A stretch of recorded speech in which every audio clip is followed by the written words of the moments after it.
শাহরুখ খানের মতো চুল, সালমান খানের মতো চুল, কেজিএফ এর মতো দাড়ি, এগুলো কি চুল প্রতিস্থাপন বা বিয়ার্ড ট্রান্সপ্লান্টের মাধ্যমে কি সম্ভব কিনা? হ্যালো, আসসালামু আলাইকুম। My name is Mohammad Najid hair transplant থেকে আপনাদের সাথে আছি।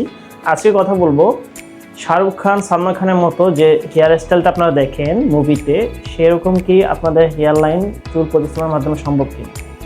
তো শুরুতে আসি হেয়ার ট্রান্সপ্লান্টটা হচ্ছে আপনার যে জায়গায় বল্ডনেস তৈরি হয়, যে জায়গায় আপনার চুলের পরিমাণ কমে যায়, সেই জায়গায় আমরা আসলে চুল প্রতিস্থাপন করে আপনারা নতুন চুল গজাতে বা নতুন চুল দিতে আপনাদের সহায়তা করি। এটা হচ্ছে ট্রান্সপ্লান্ট বা ট্রান্সপারেন্ট, যেটা বলতে পারেন যে আপনার কাঙ্ক্ষিত ডোনার এরিয়া থেকে কিছু সংখ্যক চুল নিয়ে আমরা সামনের দিকে প্রতিস্থাপন করি। এটা ট্রিটমেন্ট, যে ট্রিটমেন্টের মাধ্যমে আমরা আপনার একটা সুন্দর ডিজাইন বা একটা সৌন্দর্য দিয়ে থাকি, যেখানে আপনার সামনের সৌন্দর্য এবং পেছনের সৌন্দর্য দুটোই বজায় রাখা হয়।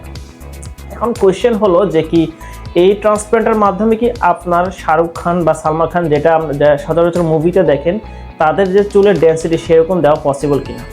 আপনারা সচরাচর জেনে থাকেন যে যারা নিউজ বা সোশ্যাল মিডিয়া ঘেঁটে থাকেন তারা জেনে থাকবেন যে সালমান খান অলরেডি 3 থেকে 4 বার হেয়ার ট্রান্সপ্লান্ট করেছেন।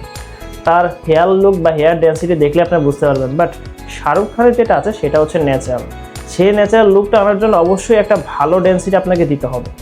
এই টোটাল ডেন্সিটি ডিপেন্ড করে আপনার চুলের কোয়ালিটির উপর। আমি যদি এক্সাম্পল দিই, আপনার পিছনে যে ডোনার এরিয়া আছে সেখান থেকে যদি আমরা গ্রাফট আনি, গ্রাফটটা হচ্ছে মূলত চুলের গোড়া, একটা চুলের গোড়াতে 2 থেকে 3টা চুল থাকে। এরকম আপনার যদি চুলের কোয়ালিটি ভালো হয় তাহলে 80 থেকে 90% গ্রাফট আপনার মাল্টিপল আসবে, অর্থাৎ 2 থেকে 3টা চুল থাকবে। এরকম যদি আসে তখন দেখা যাবে আপনার হেয়ার লাইনটা খুব সুন্দর আসবে, ডেন্সিটি খুব সুন্দর আসবে এবং চুলের কোয়ালিটিটা মোটা হতে হবে, ডায়ামিটারটা মোটা হতে হবে, ঠিক হতে হবে এবং লং হতে হবে। তাহলে দেখা যাবে চুলের কোয়ালিটি যত ভালো হবে আপনার চুলের ডেন্সিটি খুব সুন্দর আসার প্রবাবিলিটি অনেকটাখানি বেশি থাকবে। অন্যদিকে যদি একটা পেশেন্ট যার গ্রাফটের কোয়ালিটি খুবই পুয়ার, ডায়ামিটারটা খুবই থিন এবং লংলিভিটিও খুবই কম এবং দেখা যাচ্ছে যে তার মাল্টিপল গ্রাফট, অর্থাৎ একটা গ্রাফটে 2 থেকে 3টা চুলের সংখ্যা খুবই কম, লেস দেন 50%, সেক্ষেত্রে দেখা যাবে তার হেয়ার লাইনটাতে খুব সুন্দর রেজাল্ট আসলেও তার পেছনের দিকে ডেন্সিটিটা খুবই কম বা থিন আসার সম্ভাবনা থাকবে, যার কারণে ওনার স্ক্যাল্পটা ভিজিবিলিটি হওয়ার সম্ভাবনা থাকবে। তো হেয়ার ট্রান্সপ্লান্টের মাধ্যমে কিন্তু আপনি ওভারঅল একটা ভালো ডেন্সিটি পাবেন ঠিকই, কিন্তু আপনারা যাদেরকে মুভিতে দেখেন বা সোশ্যাল মিডিয়াতে দেখেন খুব সুন্দর ডেন্সিটি, তারা কিন্তু বাইবোর্ন ন্যাচারালি কিন্তু তাদের হেয়ার লাইনটা বা হেয়ার স্টাইলটা ওরকম, যার কারণে জেনেটিক্যালি তাদের এই জিনিসটা ডেভেলপ হওয়ার কারণে তাদের হেয়ার লুকটা ওভাবে দেখা যায়। বাট আপনাকে যদি হেয়ার ট্রান্সপ্লান্টের মাধ্যমে এই জিনিসটা ডেভেলপ করতে হয়, অবশ্যই আপনার চুলের কোয়ালিটিটা একটা ভালো সুন্দর গ্রাফটের কোয়ালিটি হতে হবে, তাহলে গিয়ে আপনি এরকম রেজাল্ট পাবেন। আর এরকম ইনফরমেশনগুলো পাওয়ার জন্য আপনার হেয়ার ট্রান্সপ্লান্ট বিষয়ে আরও ইনফরমেশন পাওয়ার জন্য আপনার চুলের কোয়ালিটি কেমন এই বিষয়ে জানার জন্য অবশ্যই আপনাকে ক্লিনিক ভিজিট করা উচিত এবং ডক্টরের সাথে দেখা উচিত। ডক্টর ডার্মা স্ক্যানের সহায়তায় আপনার স্ক্যাল্পটা স্ক্যান করবেন এবং দেখবেন আসলে আপনার চুলের কোয়ালিটি কেমন, এবং ওই অনুযায়ী আপনাকে একটা প্রিপারেশন দিবেন, যার কারণে আপনার একটা এক্সট্রা প্রিপারেশন পেয়ে যাচ্ছেন সার্জারির আগে এবং আপনি জেনে যাচ্ছেন যে আপনার রেজাল্ট কেমন আসতে পারে।